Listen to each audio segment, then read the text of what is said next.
Hello friends, this is my first fully international English videos contents. I hope I won't let you down. I spent a lot of time in English learning, so I think I have to try it. So let's come back to the scene. This video is a Duolingo investment analysis sharing videos because I put some positions in Duolingo. I think it's a great company. It has great company cultures and vibes, and it is growing. Data is amazing. So recently it met a big dump. So I think I need to research it and figure it out if it is a good entry opportunity. So this is a video that about a deep dive into long-term value propositions through a value investing lens, examine whether the recent market sell presents compelling opportunity for patient investments. So the market disconnect. What Wall Street sees the market reacted sharply to Q4 2025 booking guidance of 22%, falling short of the expected 24%. This triggers significant selling pressure and a steep stock price decline on the near term. Monetization metrics express the concern about slowing growth momentum. What value investors should consider behind the disappointing guidance lies a deliberate strategic choices. Management is prioritizing long-term user growth and product acceptance over short-term revenue optimization. The fundamentals tells a different story, one of the accelerating user engagement and a widening competitive moat. So the growth engine is what? We need to understand the Duolingo's flywheel. The first part is free content attracts users. Complete users can complete courses available to all users at no cost, creating massive user acquisitions. And the next better product drives growth, enhances experience, increases retention and word of mouth, attracting more users and improving conversions. The next part is users generate data. We know that there are 13 billion exercises processed weekly through the optimization engine. AI optimizes experiences. Machine learning continuously refines the engagement and learning effectiveness. Duolingo has totally enhanced the AI training. And next we need to figure out the power of Duolingo's gamification. The streak, a psychological of masterpiece. The users may take daily learning streaks spanning hundreds or even thousands days. The sunk cost fallacy becomes a powerful retention tool. Some users have adjusted phone time use at midnight to preserve their streak. One user even appealed to the companies to restore their streak after a hurricane caused the internet outages, demonstrating the profound psychological commitment these mechanisms create. The second part is leaderboards harnessing competition. By placing users of similar skill levels in competitive cohorts with strangers, Duolingo increases overall learning time by 70%. Early experiments with family and friends failed. The sweet spot is competing against the well-matched strangers, where victory requires genuine effort. The second part is strategic notification, the abandonment effect. Through thousands of A/B tests annually, Duolingo optimized the notifications using AI banding algorithms. One counterintuitive message proved exceptional effectively. We noticed that these notifications aren't working. We'll stop sending it. This abandonment notification leveraged the fear of being given up on, driving a 3% improvement in retention. The cultural phenomenon, though transcends typical corporate mascots, becoming a viral contrast icon through unhinged TikTok content resonates with Gen Z and millennial. This organic brand personality contributes approximately 50% of new users acquisition, dramatically reducing customer acquisition costs while building authentic emotional connections. Characters like Zari further deepen engagement with provocative messaging. Lost an 11-day streak? That must be not my problem, though your call. Operating the metrics, the foundation remaining strong.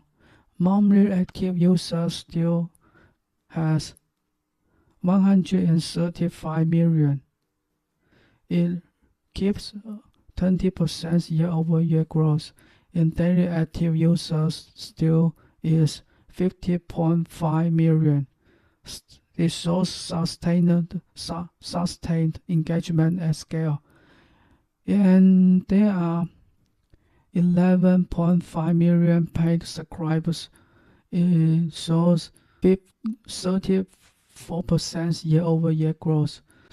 Subscription revenue growth still is 45%. It shows strong memorization trajectory.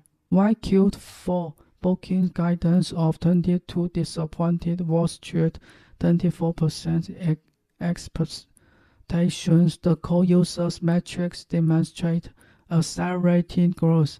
Disappointing guidance is a deliberate consequence on optimizing long-term user expansions over immediate monetization. But what's the management's strategic vision? We need to choose in long-term value over short-term profits. CEO articulated the company's philosophy in stark terms during the earnings calls. Free users get 25 hours per day.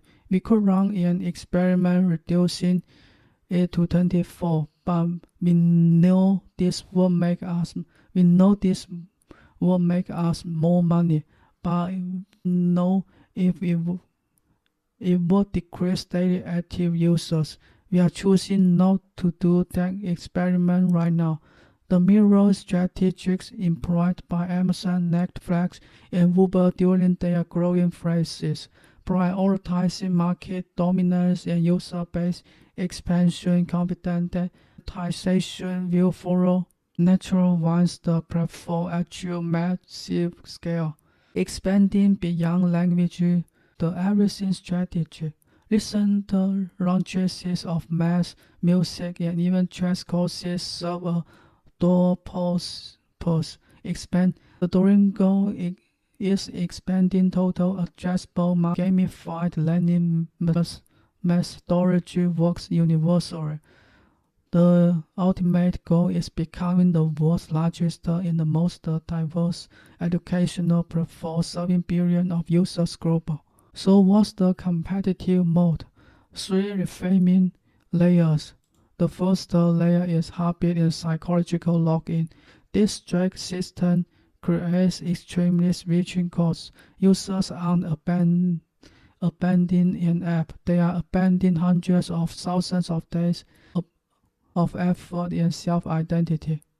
The second layer is data flywheel and technological edge. Billions of weekly exercises and thousands of annual A/B tests create proprietary data sets and testing frameworks competitors cannot replicate. In embedded algorithms continuously optimize engagement. The second layer is brand and cultural symbolism. Dong has evolved beyond a mascot into a self-propagating internet phenomenon, generating 15% of new users through viral marketing while building irreplaceable emotional connections with core demographics.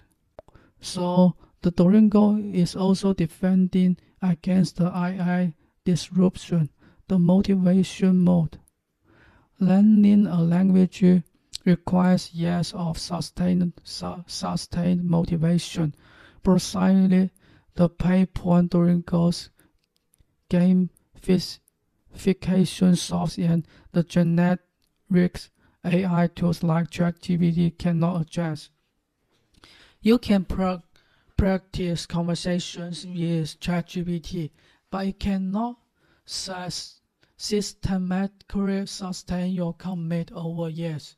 And learning deeper purpose, real-time translations has existed for years, yet demand for language learning continues growing. The motivation stems from internet, career development, and the cultural connection, not purely functional needs. As CEO knows, computers play chess far better than humans, yet people still keep learning chess. So let's make conclusion of this investment.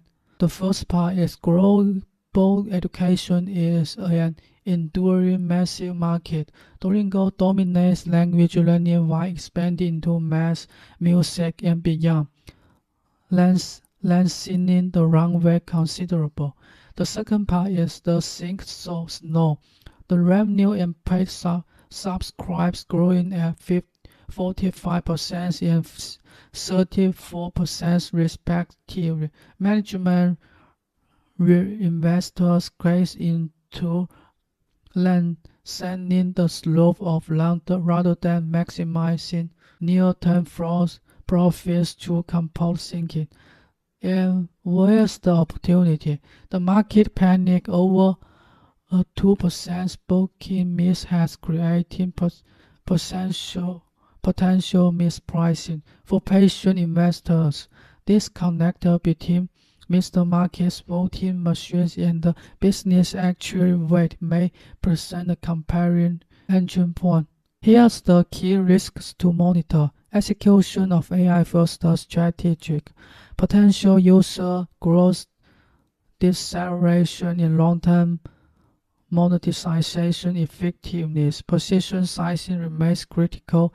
Give the stock's growing profile and internet volatility. That's all. Thank you.